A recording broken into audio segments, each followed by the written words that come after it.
Nous sommes en 1982. Les journaux du monde entier publient de grandes annonces intitulées « Le Christ est ici maintenant », en précisant que dans les 2 mois qui suivront, il devrait s'adresser à l'humanité par toutes les télévisions du monde et que son message serait entendu de façon télépathique par tous les hommes, chacun dans sa langue.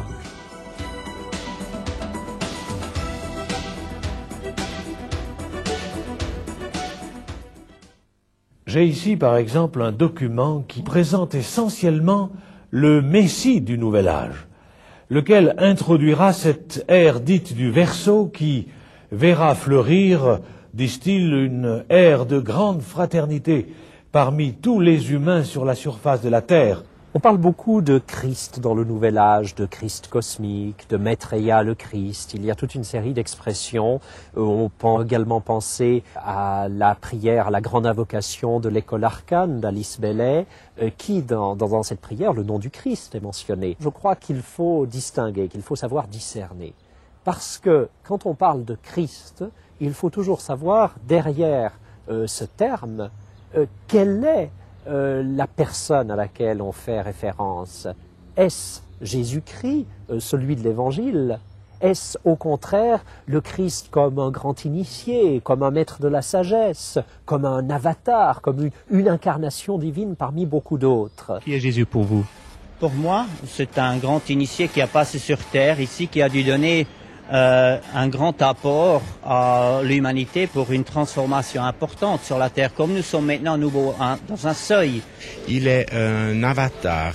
Je ne sais pas si vous pouvez comprendre la terminologie, mais l'avatar, c'est un grand maître, si vous voulez. Et Jésus est un des prophètes qui a passé dans la lignée de beaucoup de prophètes, qui a laissé des traces énormes, puisque ça a duré 2000 ans.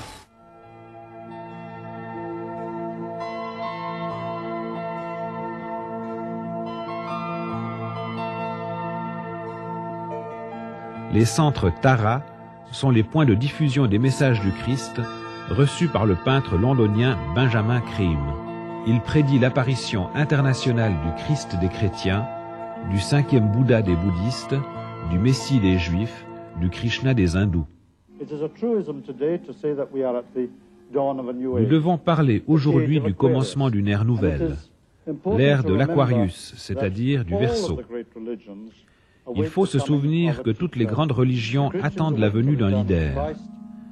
Les chrétiens attendent le Christ, les musulmans l'imam Mahdi, les bouddhistes un autre Bouddha, les hindous le retour du Krishna et les juifs du Messie. Un certain Benjamin Creme, à l'heure qu'il est, cet homme vivant en Angleterre est considéré comme le Jean-Baptiste, littéralement, de ce mouvement.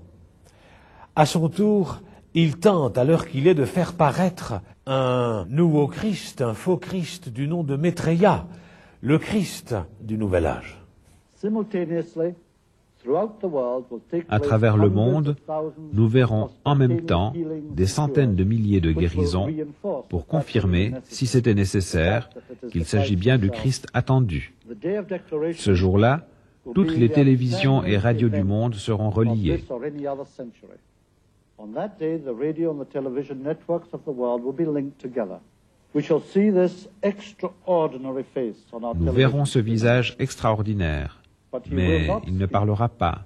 Ses paroles vont pénétrer dans nos esprits silencieusement et directement, par télépathie.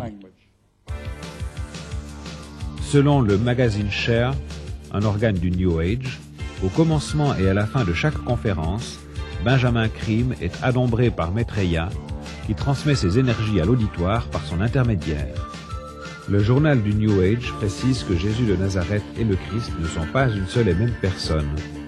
Il ajoute que le Maitreya est déjà apparu en personne et en rêve à des leaders importants dans différents pays. Ce journal publie des messages de Maitreya.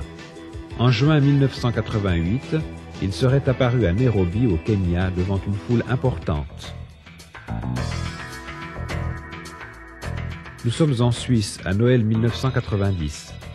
L'un des quotidiens les plus distribués en Romandie réserve une page entière pour un message qui correspond à une attente de la venue du Christ. C'est le message du Christ cosmique, le Verbe de Dieu, qui s'est fait chair afin de témoigner de l'unité des Lumières. Est-il le Maitreya? Il se veut représentant de toutes les religions. On retrouve chez lui beaucoup de spiritualité, empruntée à la nébuleuse du Nouvel Âge. Voici un court document réalisé par TF1 sur la communauté de ce Messie cosmoplanétaire. Il habite à la Baume-les-Castellanes, dans les Alpes de Haute-Provence.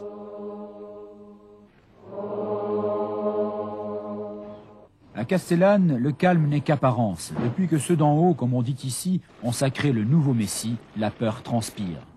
Moi, le Messie, je crois à Dieu, puisque je suis croyante, je suis pas pratiquante mais croyante, je suis chrétienne, mais dire qu'il est là-haut à la Baume, ça, je suis un peu sceptique.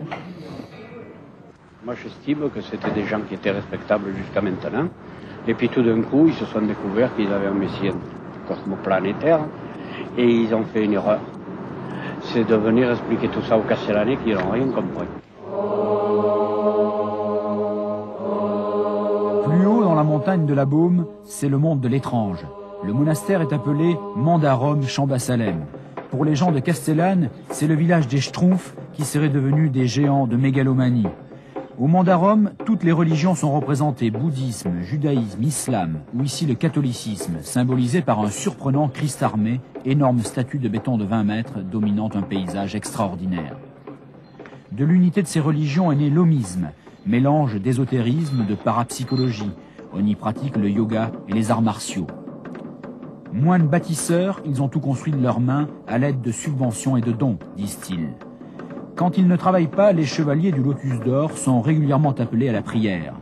Au rythme des tambours et des clochettes, ils entreprennent alors un mouvement perpétuel et lancinant autour de leurs idoles. Il est certain que tout ce qui est nouveau fait peur, mais la première machine à vapeur faisait peur. Les chants dans la mosquée ou ailleurs, les statues monumentales, le musée kitsch à flanc de montagne n'inquiétait personne à Castellane, jusqu'au jour où les chevaliers ont annoncé « Le Messie est parmi nous ».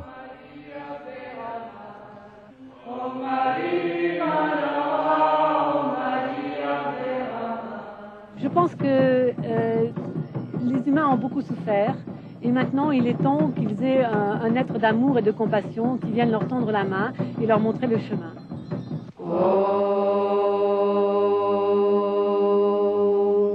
Aide et assistance sur tous ceux qui pourraient quitter leur véhicule de chair ou se réincarner pendant la journée, la soirée et la nuit qui vient. L'homme qui s'est autoproclamé nouveau messie cosmoplanétaire est connu de l'état civil sous le nom de Gilbert Bourdin. Initié à toutes les religions, il se fait appeler Seigneur Amsa Manara. Nous avons dû éliminer 750 milliards de démons, opérer la réjection de 350 milliards de démons, opérer la recréation d'univers détruits, etc., etc. Ensuite, faire toute une série d'actions pour affranchir, libérer l'homme du poids du karma. Castellane vit à l'ombre de son clocher. Là-haut, à la Baume, les fils de la lumière tournent encore. Il y a toujours eu des farfelus qui se prétendent « moi je suis le Christ ». Il y en a toujours eu dans l'histoire, il y en a encore maintenant. Passons. Mais il y a également des gens qui disent que le Christ serait déjà venu maintenant, comme par exemple dans Maitreya. Maitreya, le Christ serait déjà venu maintenant, et il habiterait Londres. Et enfin, dans le Nouvel Âge, qui paraîtrait beaucoup plus sérieux, disent il n'y a pas de Christ à attendre, ce n'est pas le Christ qu'il nous faut, ce qu'il nous faut c'est un homme nouveau, et après tout, on va se sauver nous-mêmes, on va faire notre salut par nous-mêmes. Donc, sur cette question-là, on peut dire qu'il y a trois tendances. Mais alors, ce qu'il faut parler maintenant, c'est l'Antichrist. Pour moi, incontestablement, le Nouvel Âge prépare l'Antichrist, qui, je le rappelle, l'Antichrist est une personne qui va s'opposer ouvertement à Jésus-Christ. Le Nouvel Âge n'est pas l'Antichrist, mais un mouvement précurseur qui s'oppose et qui s'opposera toujours plus à la venue de Jésus-Christ pour le salut des hommes. Et je crois que nous tenons là, d'ailleurs, du point de vue d'une réflexion chrétienne, une sorte de pierre de touche de toute évaluation des phénomènes religieux, para-religieux que nous rencontrons à l'heure actuelle. Quelle est leur position par rapport au Christ? Quelle est leur foi par rapport au Christ? Le fait que le nom Christ soit mentionné dans un document, dans une prière, n'est pas du tout un critère suffisant. Est-ce que le Christ, qui est confessé là, est le Christ vrai Dieu et vrai homme de la tradition chrétienne? Est-ce Jésus-Christ incarné, crucifié, mort et ressuscité, tel que le conçoit la foi chrétienne? Et c'est là qu'on se rend compte très vite, en étudiant toute une série de mouvements occultistes, de mouvements orientalisants, qui intègrent le Christ dans une grande synthèse de type syncrétique, que chaque fois on trouve quelques-uns de ces éléments, sans doute, mais jamais tous les éléments. Et qu'en définitive, le visage du Christ qu'on y rencontre n'est pas le visage de Jésus-Christ que nous rencontrons à travers l'expérience de la foi chrétienne.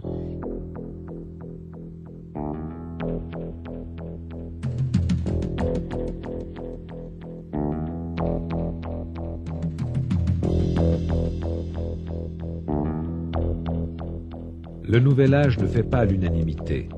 Sociologues, historiens et particulièrement les chrétiens mettent en garde d'une manière parfois très vigoureuse contre les dangers de cette nouvelle spiritualité. Le raz-de-marée du Nouvel Âge. Les nouvelles religions menacent ou défient.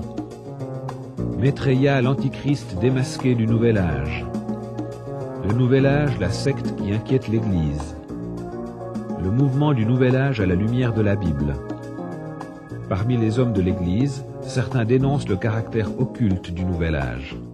Le spiritisme a été un terreau fertile pour toute une série d'autres mouvements plus structurés. Au début de tout le phénomène d'occultisme contemporain, nous trouvons le spiritisme, et à l'aboutissement, nous trouvons le channeling, qui est probablement l'aboutissement individualisé à l'extrême de la religiosité parallèle. À la limite, chacun a ses propres messages, son propre univers de référence, son propre guide.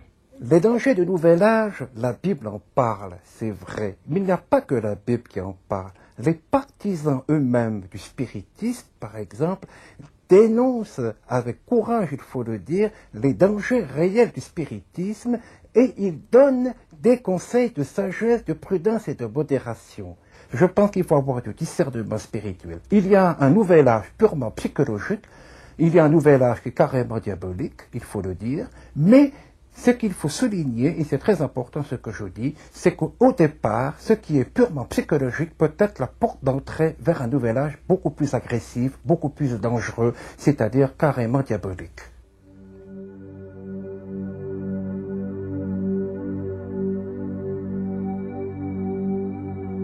Parmi de nombreuses techniques du Nouvel Âge, l'une des plus controversées est le channeling. Claude de Sarzan, hygiéniste naturopathe, organise régulièrement des séances de channeling.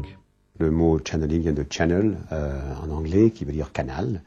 Je pense que c'est le mot moderne qui signifie médiumnité, mais plus dans le sens où on l'entendait avant, communication avec les esprits, avec les morts, mais plutôt communication avec des êtres de lumière, avec des êtres supérieurs, afin de bénéficier de leur aide, de leurs conseils, de leurs suggestions, de leur instruction, de leur enseignement.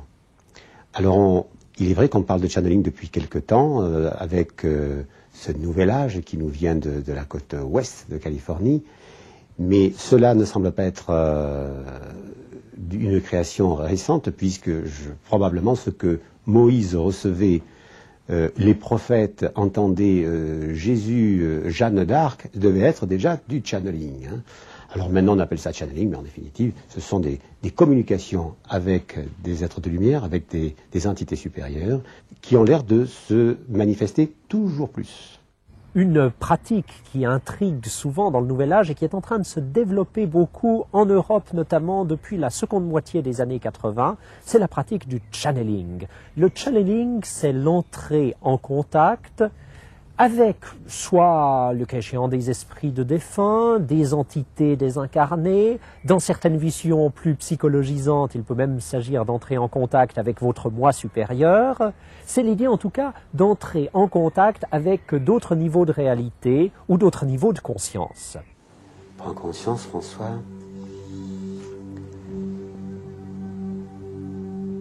de ta respiration. Sans l'air pénétrer en toi et ressortir par le même chemin, et essaie de sentir l'odeur de l'air que tu respires. Nous sommes reliés au monde extérieur par l'ouïe et l'odorat, et à notre monde intérieur par notre conscience.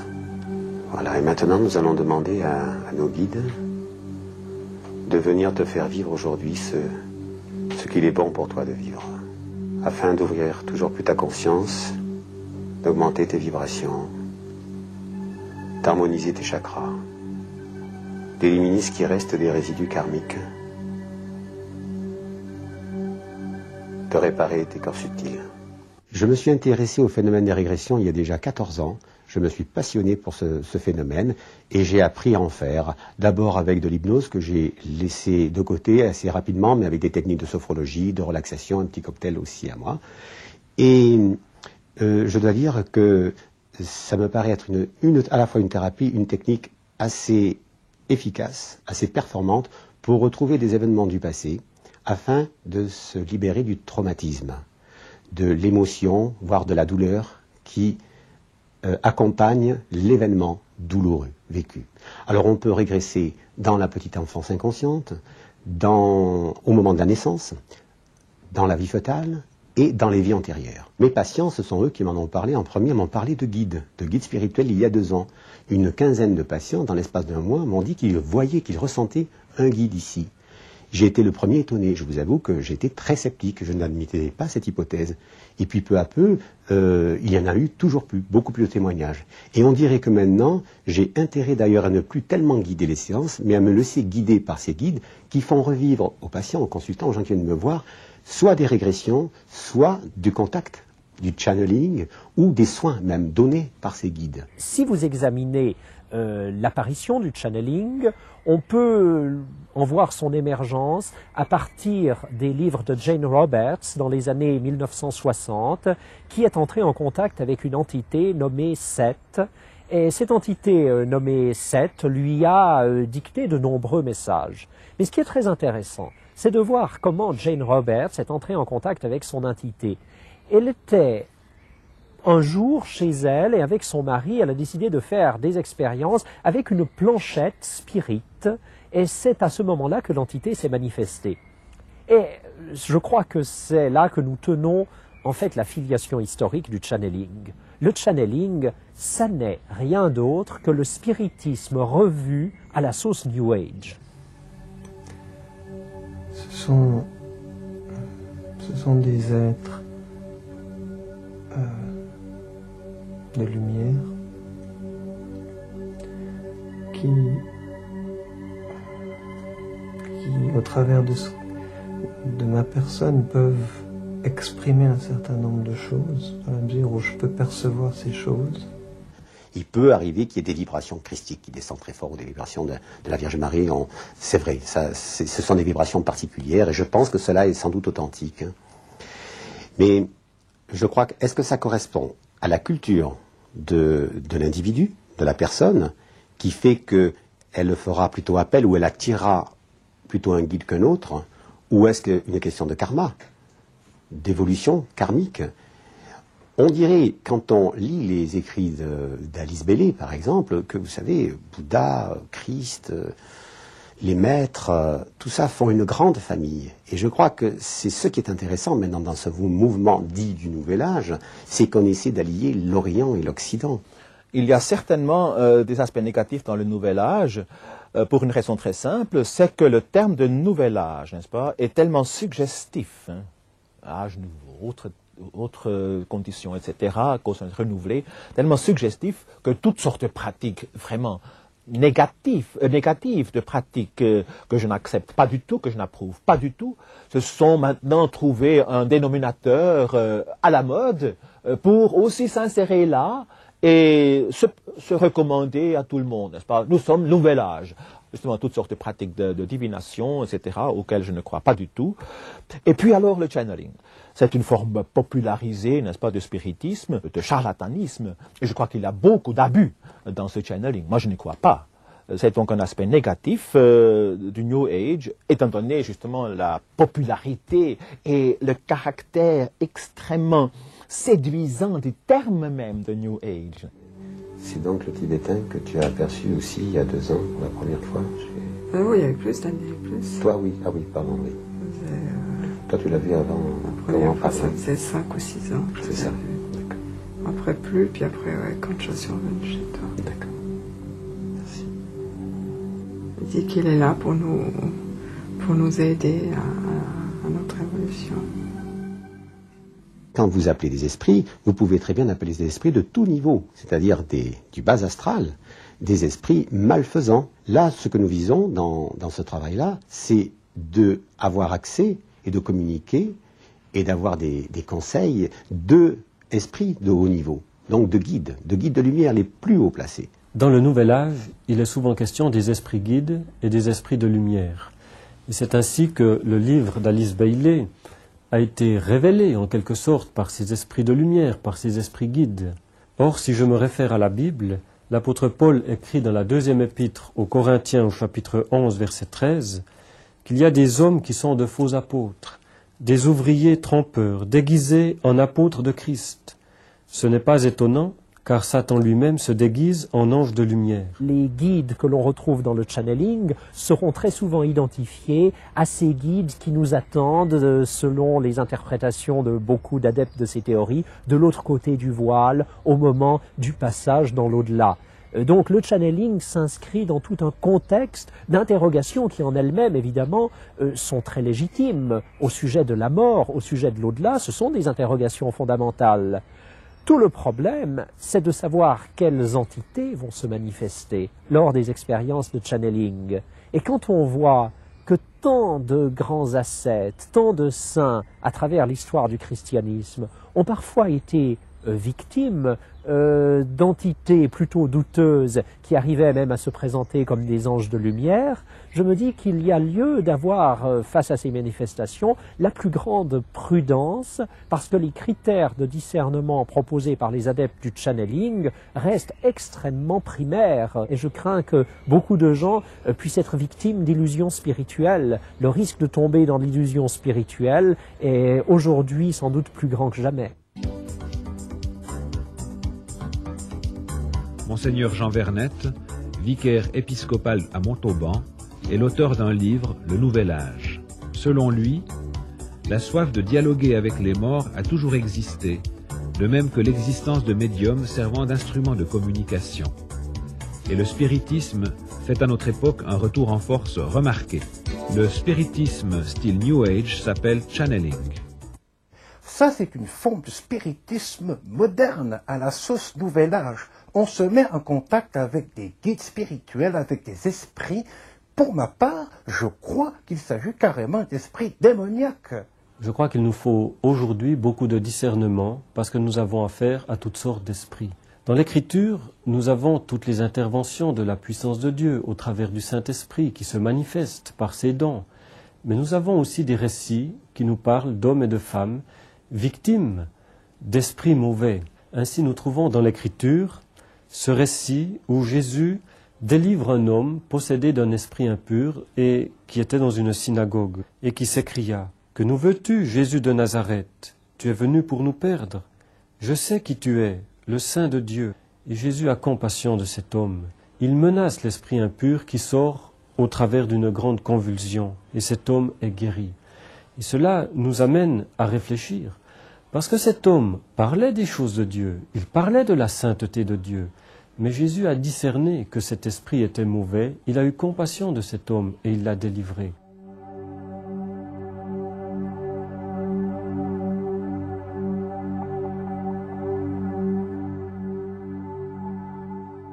C'est terriblement dangereux. Parce qu'il peut y avoir des changements de comportement, de personnalité, qui peuvent même aller, dans certains cas, jusqu'à la dépression nerveuse et parfois même jusqu'à la folie. Certains pensent aujourd'hui que les récits de la Bible sont dépassés, en particulier les récits de possession et de délivrance. J'ai vécu il y a quelque temps une expérience qui m'a beaucoup marqué. J'annonçais l'évangile à des jeunes, je parlais du récit de Pierre qui disait à Jésus « Mais non, tu ne vas pas mourir, ces choses ne vont pas t'arriver ». Et Jésus a eu cette parole à l'égard de Pierre, « Arrière de moi, Satan ».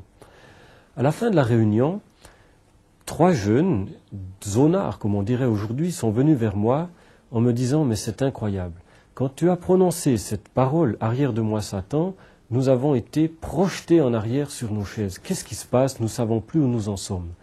J'ai parlé avec ces jeunes et je leur ai proposé d'accepter Jésus dans leur vie, d'entrer dans la délivrance, dans la lumière.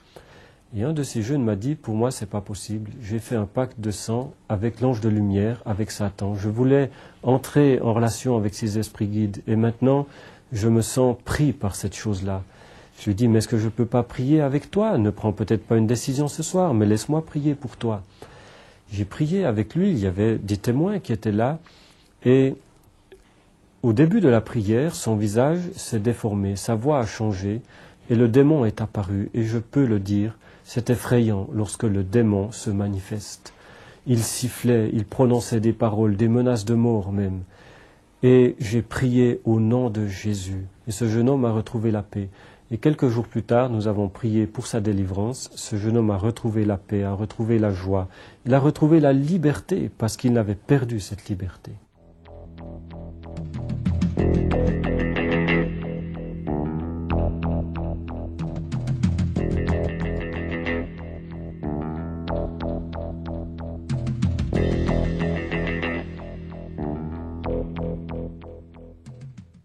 Réincarnation, ça veut dire que l'âme spirituelle est éternelle et le corps se change. Nous avons changé son corps plusieurs fois. Une fois, j'ai eu un corps de bébé. Maintenant, j'ai un corps peut-être de jeune homme. Un jour, j'aurai un corps de vieux homme. Mais moi, je suis toujours la même personne. Même j'ai changé peut-être mon caractère, mon corps, la personne est la même. Et réincarnation veut dire, au moment de la mort, l'âme spirituelle, qui donne la conscience au corps, quittera le corps. Et ça dépend de nos activités dans cette vie, dans un prochain corps. Je pense que de plus en plus, il y aura des adeptes, entre guillemets, de la réincarnation, parce que cela correspond à un bon sens et à une ouverture de conscience. Si on écarte ses limites, on repousse ses limites, on ne peut que s'ouvrir et avoir de la distance vis-à-vis de certains phénomènes. Et au lieu de voir un petit moment de la vie ou une petite vie, on prend la vision globale, holistique, totale, de l'éternité, par exemple, ou d'un karma, c'est-à-dire une suite de réincarnations. Disons qu'on ne peut plus avoir une vision étriquée des choses. Et l'hypothèse de la réincarnation du karma nous offre un élargissement de la vue, de l'existence sur Terre, de la raison de l'existence sur Terre et de cette ouverture de conscience. La place de la réincarnation dans le nouvel âge, évidemment, elle est assez centrale. On parle de karma constamment, mais sans finalement très bien savoir ce que ça signifie, n'est-ce pas? Si les gens disent réincarnation, ils veulent simplement dire, justement, comme vous avez aussi remarqué, pas résurrection, mais la vie terrestre est tellement importante pour ces gens-là qu'ils disent réincarnation. Dans nos pays occidentaux, près de 30% des gens croient déjà à la réincarnation. Comment expliquer ce phénomène dans le contexte de nos pays christianisés? Nous avons réalisé une enquête dans les rues de Riom, une ville située près de Clermont-Ferrand, dans la France profonde. Est-ce que vous pensez plutôt qu'après la mort, il y a plutôt la réincarnation? Oui. Mais de toute façon, on revient sous la forme d'un enfant, à la naissance. Quand quelqu'un est mort et quelqu'un naît au même moment, la personne qui vient de mourir peut se réincarner en celle qui vient de naître. Vous croyez plutôt à la réincarnation? Oui. Non, moi je crois à la réincarnation, mais à la résurrection, non, pas vraiment, non. Je crois à la réincarnation quand même. Vous pouvez nous expliquer en quelques mots quelle est la théorie de la réincarnation? La réincarnation, c'est lorsqu'on quitte notre enveloppe, on en prend une autre. On est comme ça maintenant, et puis si on meurt, on redeviendra autre chose, ou un homme, ou un chat, ou un oiseau, ou quelqu'un d'autre. Non seulement dans le Nouvel Âge, mais dans tout l'univers de la religiosité parallèle dont le Nouvel Âge actuellement est l'une des facettes, peut-être l'une des cristallisations, on retrouve fréquemment la croyance à la réincarnation. J'ai eu la surprise de découvrir qu'en 1916 était publié à Genève un mensuel pour populariser les idées de karma et de réincarnation déjà il y a plusieurs décennies. Mais ce qui est frappant, c'est de voir aujourd'hui le nombre de gens qui, dans nos pays de tradition chrétienne, se reconnaissent dans la réincarnation.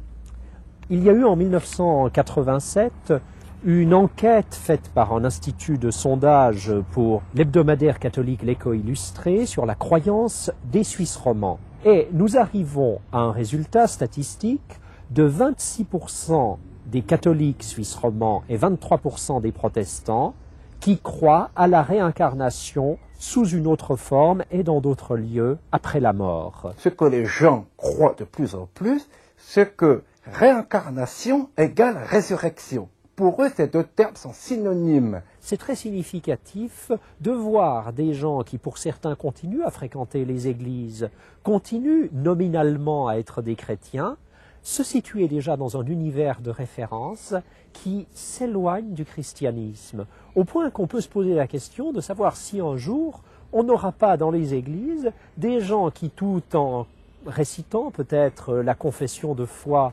traditionnelle du chrétien, seront déjà enracinés intérieurement dans un univers spirituel tout à fait différent.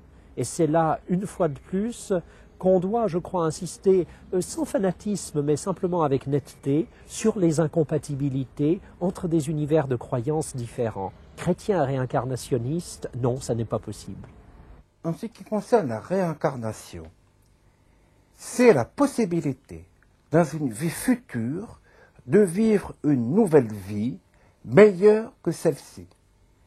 En d'autres termes, cela signifie que si je fais des bonnes actions dans cette vie présente, j'aurai une récompense, et cette récompense sera une vie meilleure dans une autre incarnation à venir. Quant à la résurrection, c'est tout autre. Je passe déjà maintenant de la mort à la vie. C'est d'abord une résurrection spirituelle. La résurrection n'est pas seulement une attente, l'attente d'un événement futur, mais la résurrection du chrétien se déroule ou se réalise déjà maintenant. Et le chrétien, s'il vit dans le contact avec Dieu, s'il vit la présence de Dieu en lui, n'est-ce pas? Il est ressuscité déjà maintenant. Il vit dans le paradis. Le Christ nous dit: je suis le chemin, la vérité et la vie. Celui qui croit en moi maintenant vivra. Et bien d'autres versets encore nous montrent que la résurrection est d'abord une résurrection spirituelle. Je revis en Jésus-Christ et par la suite, comme récompense, Dieu nous accordera la résurrection des corps. Mais je précise bien, nous sommes déjà ressuscités en Jésus-Christ spirituellement.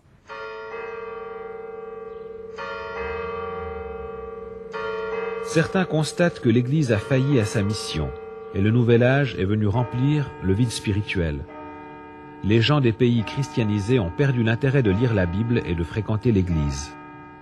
Est-ce que vous fréquentez l'Église, madame? Oh non, peu. Non, pas du tout même. Pourquoi est-ce que vous ne fréquentez pas l'Église? Oh, parce que j'y ai plus grand intérêt. Est-ce que vous fréquentez l'Église, madame? Non, pas du tout. Jamais. Pourquoi? Parce que j'y suis restée jusqu'à 19 ans et que ça m'a suffi. Je crois qu'il y a une grande différence à faire entre le message lui-même et puis ses représentants qui ne sont pas toujours à la hauteur du message. Bon. Et que les églises n'ont pas su toujours assumer leur mission, à mon avis. Je crois que pour l'Église d'aujourd'hui, c'est vraiment une interpellation. Il est vrai que l'Église, bien des fois, s'est contentée de faire des promesses à l'homme. Si tu es correct, si tu es sage et obéissant, eh ben après la mort, tu seras récompensé. Et je crois l'homme d'aujourd'hui, est-ce que l'homme du passé se contentait de cela? En tous les cas, l'homme d'aujourd'hui, il ne se contente plus de prêchi-prêcha, il ne se contente plus de belles paroles, il a envie de réalité concrète aujourd'hui. Je suis théologien. Je dirais que la théologie a une responsabilité. La théologie se voulait scientifique. Elle a adopté, au fond, sans réserve, le paradigme scientifique, n'est-ce pas? C'est-à-dire matérialiste et mécaniste. C'est la critique qui s'est développée. On a insisté sur la nécessité absolue pour un étudiant en théologie de devenir un penseur critique. Critique à l'égard de la tradition, critique à l'égard de toutes choses, n'est-ce pas? Alors que l'évangile, c'est une affirmation, c'est un don, c'est une possibilité de contact avec Dieu. Le christianisme, c'est extraordinaire, c'est fantastique, c'est riche, c'est profond, n'est-ce pas? Est-ce que l'Église a toujours su aider des hommes et des femmes à s'approcher de la source pour trouver quelque chose de concret pour aujourd'hui. Là où des hommes et des femmes ont rencontré la réalité de Jésus-Christ, ils ont reçu quelque chose. Ils ont reçu une paix. Ils ont reçu une certitude. Paul Claudel, qui était un athée pendant des années, qui en voulait à l'église, qui trouvait que c'était décadent et tout, il entre dans une église et mystérieusement, là, à Notre-Dame de Paris, le Saint-Esprit le saisit et il dit tout à coup son cœur se réchauffe. Il trouve une paix, il trouve une joie, il trouve une certitude et il dit qui est si forte que tout ce qu'on a pu lui objecter après contre la vraie foi, contre la réalité du Christ, eh ben ça a un peu glissé sur lui.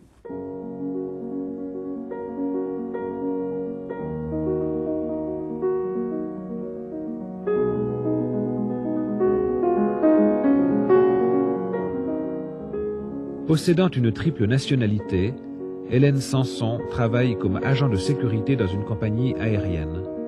Pendant plusieurs années, elle a pratiqué des techniques du Nouvel Âge. Très jeune, j'ai ressenti le besoin de trouver un sens à ma vie. Et je ressentais au fond de moi-même une soif d'absolu, une soif de vérité, une soif de Dieu, qui m'a menée à pratiquer toutes sortes de techniques qui aujourd'hui on pourrait appeler des techniques du Nouvel Âge. Alors j'ai commencé par l'astrologie, j'ai été voir des astrologues, j'ai fait moi-même des thèmes astro. Après, j'ai été attirée à voir des voyantes. J'ai moi-même eu des dons de voyance. Par exemple, un jour, j'ai prédit qu'un cousin allait mourir et tout le monde m'a ri au nez. Mais malheureusement, 1 an après, il est mort. Il s'est suicidé. Et j'ai tiré les cartes aussi pour des amis. J'ai lu énormément de littérature sur toutes sortes du mysticisme, de l'ésotérisme. J'ai fait de la réflexologie, j'ai fait de la sophrologie, j'ai fait du yoga. Mais au fur et à mesure de ma recherche, je sentais ce vide intérieur qui grandissait. Au lieu d'être rempli, le vide s'élargissait. Et je me suis dit, bon, c'est que je n'avais encore pas trouvé ce qu'il faut. Et j'ai continué avec toutes sortes de pratiques, encore de marche sur le feu, par exemple. J'ai pratiqué de la marche sur le feu avec un soufi. D'abord, on avait une préparation de 2 jours où on rentrait en transe. Et durant la marche sur le feu, ce soufi invoquait des esprits et ça nous a permis de marcher sur des braises complètement rougeoyantes, sur des mètres et sans être brûlés. Donc c'était une expérience bien concrète et j'ai vu qu'il y avait tout un monde qui était surnaturel, mais même ça n'a pas donné de réponse à ma recherche. Et au fur et à mesure que le temps passait, j'ai senti ce vide grandissait qui m'a amené vraiment au désespoir le plus total. Et j'ai pensé que la seule solution, c'était vraiment la mort, et j'étais en état désespéré. Et un jour, j'ai une parente qui m'a dit « Est-ce que tu veux venir à l'église avec moi ?» Et j'ai dit « Pourquoi pas ?» Ça, j'ai pas essayé, j'avais vraiment touché à tout, mais ça, je me suis dit « Je vais essayer ». Et quand je suis entrée dans cette église, au bout d'un moment, tout d'un coup, Jésus s'est révélé à moi. Et il m'a parlé, il a parlé à mon cœur. Il m'a dit, mais tu me cherches depuis très longtemps. Viens à moi, je vais te guérir, je vais te sauver. Et j'ai su au fond de mon cœur que c'était la vérité. C'était quelque chose de merveilleux parce que c'était comme si tout d'un coup, cette soif terrible que j'avais a été assouvie, était désaltérée.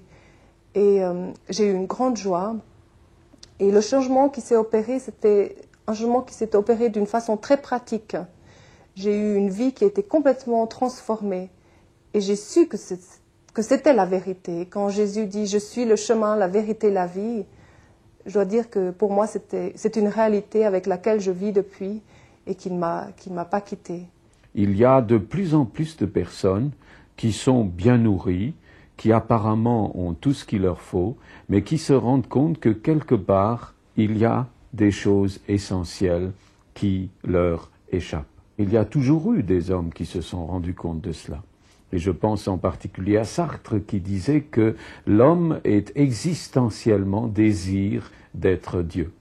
Et qui ainsi, lui aussi, exprimait cette soif profonde de l'homme, de ce plus mystérieux qui lui manque. Nietzsche le disait à sa façon, il disait « L'homme est une corde tendue entre l'animal et entre le surhomme. Le surhomme étant l'homme épanoui, l'homme qui aurait alors réussi à trouver ce quelque chose vers quoi on tend, ce quelque chose qu'on désire, ce quelque chose qu'on cherche un petit peu à gauche et à droite. La question seulement, c'est qu'est-ce qu'on va trouver et qu'est-ce qu'on offre dans le New Age à l'homme d'aujourd'hui qui aspire à plus, qui aspire à une vie dans l'abondance, à une vie dans la plénitude.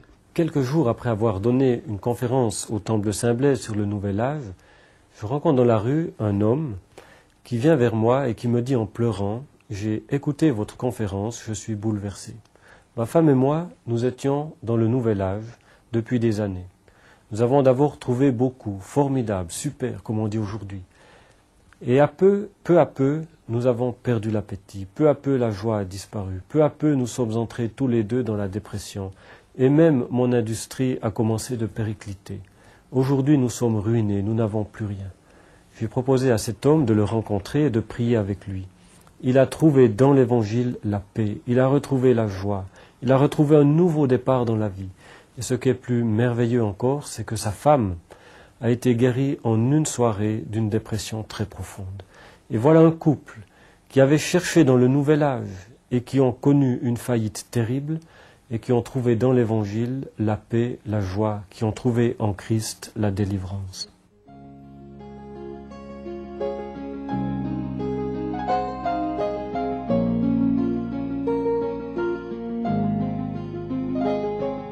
Quand Jésus est parti, les disciples ont été effrayés, ils avaient déjà du mal à vivre à peu près bien quand Jésus était là, et voilà que Jésus s'en va, et Jésus les rassure et leur dit « N'ayez pas peur, je ne vous laisserai pas tout seul, mais je vous enverrai quelqu'un, l'Esprit Saint. Et l'Esprit Saint, il sera avec vous, et quand il viendra, il mettra ma réalité en vous. » Tout ce que finalement, au fond de vous-même, vous cherchez et vous désirez, eh bien, le Saint-Esprit le mettra en vous. Et je suis frappé que, par exemple, les réformateurs ont déjà, eux aussi, clairement mis l'accent là-dessus. Je pense par exemple à l'histoire de Luther, qui faisait partie d'une église, et puis petit à petit, par certaines circonstances de la vie, par un orage où il a failli mourir, toujours est-il qu'il se rend compte que quelque chose lui manque de plus en plus, et il va tout laisser, et il va entrer dans un couvent, et il va sincèrement chercher ce quelque chose qui lui manque. Il sait son catéchisme, on peut dire par cœur, il connaît des passages de la Bible par cœur, il devient en 1512 docteur en théologie, il va commencer à enseigner les autres, mais au fond de lui-même, il est insatisfait parce qu'il se rend compte, il me manque quelque chose, il y a encore quelque chose qui m'échappe. Je sais des choses sur Dieu, mais je n'ai pas de vraie communion avec Dieu. Il dira, je flairai Dieu. Et puis voilà que, sans doute en 1513, les historiens discutent un petit peu sur la date, il est dans sa chambre, une fois de plus, il lit la parole de Dieu, l'Épître aux Romains, il crie dans son cœur à Dieu de lui donner ce quelque chose qui lui manque, et voilà que tout à coup, il fait cette expérience merveilleuse que des millions d'hommes et de femmes ont faite. Tout à coup, le Saint-Esprit, et c'est lui-même qui le dira, le Saint-Esprit le fait comme entrer par une porte ouverte dans le paradis. Tout à coup, il dit, je me sentais comme né de nouveau. Malgré le développement du Nouvel Âge, il y a aujourd'hui des millions de personnes qui trouvent dans l'Évangile la réponse à leurs problèmes. Un puissant mouvement de réveil secoue les églises traditionnelles. Les messages de Billy Graham attirent des foules. Paradoxalement, l'Église de Jésus-Christ croît plus vite qu'à aucune autre période de l'histoire. Après l'effondrement du communisme, à Moscou, les gens s'arrachent littéralement les Bibles.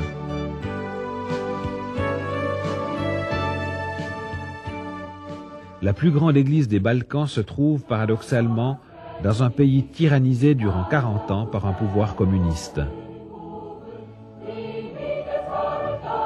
L'église Elim à Timișoara en Roumanie compte 6000 membres qui passent 4 heures au culte du dimanche. Le message du Christ ressuscité attire des foules immenses dans les pays africains. La puissance de l'Évangile est confirmée par des miracles, comme au temps des apôtres. À Séoul, en Corée, se trouve une église gigantesque. La Yoido Full Gospel Church compte plus de 600 000 membres. C'est la plus grande église de toute l'histoire du christianisme. Elle est fondée dans un pays bouddhiste où, voici 2 siècles à peine, arrivait le premier missionnaire chrétien. Les Européens aussi prennent conscience qu'à côté de traditions religieuses, il y a un Dieu vivant et proche. Le congrès Explo 91 a réuni à Lausanne 10 000 jeunes venus chanter et proclamer que la vraie réponse pour ce monde ne se trouve ni dans une philosophie, ni dans une technique, mais qu'elle se trouve en Jésus-Christ. Si un certain christianisme, si surtout un légalisme ou la religion nous décevront toujours, il y a quelqu'un qui ne déçoit pas. Et ce quelqu'un, c'est Jésus-Christ. Des millions d'hommes et de femmes au travers des siècles l'ont trouvé en entrant dans une communion existentielle, réelle avec Jésus. Et ça me rappelle ce jeune étudiant qui est venu avec un groupe de GBUciens, c'est-à-dire ces groupes bibliques universitaires, c'était des étudiants de différentes facultés.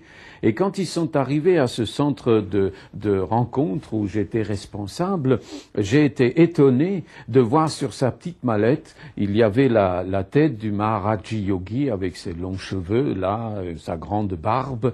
Et puis, au-dessus était marqué « Le Maharaji Yogi mettra le soleil dans ta vie ». Et ça m'a amené tout de suite à bavarder un petit peu avec ce jeune, avec cet étudiant. Et en bavardant et en parlant avec lui, en lui disant un peu, mais est-ce que tu as vraiment trouvé cela? Est-ce que ce soleil est vraiment dans ton cœur? À mon étonnement, tout à coup, cet étudiant s'est mis à pleurer. Il a vraiment, comme on dit, craqué, il s'est effondré et j'étais surpris. Et en sanglotant, il m'a dit, ça fait près d'1 an que j'essaye de trouver mon équilibre, une certaine paix en faisant de la méditation transcendantale, mais enfin, on voyait bien que sur ce chemin-là, il ne trouvait en réalité rien et qu'il était complètement au bout du rouleau, surtout nerveusement. Alors je lui ai dit, tu vois, ce que une année de méditation ne t'a pas donné, eh ben, Jésus peut te le donner en un instant si tu veux. Et pendant ce week-end, j'ai vu cet étudiant attentif, écoutant les explications de la parole de Dieu. Et puis, après une des dernières réunions, à un moment donné, en tous les cas, il est venu me voir et très sincèrement, il m'a dit, écoutez, oui, j'aimerais vraiment que Jésus-Christ devienne mon Sauveur et mon Seigneur. J'aimerais vraiment qu'il entre dans ma vie. Alors j'ai appelé le responsable du groupe, et nous avons prié avec lui, nous lui avons imposé les mains, et puis en repartant, je ne sais pas s'il avait marqué sur sa petite mallette « Jésus mettra le soleil dans ton cœur », mais sur son visage déjà, on voyait que quelque chose s'était passé pour lui. Et ce dont ce monde a besoin aujourd'hui, c'est ce message que vraiment l'Esprit Saint va mettre dans nos vies, si nous le désirons, cette réalité de Dieu, cette réalité de Jésus.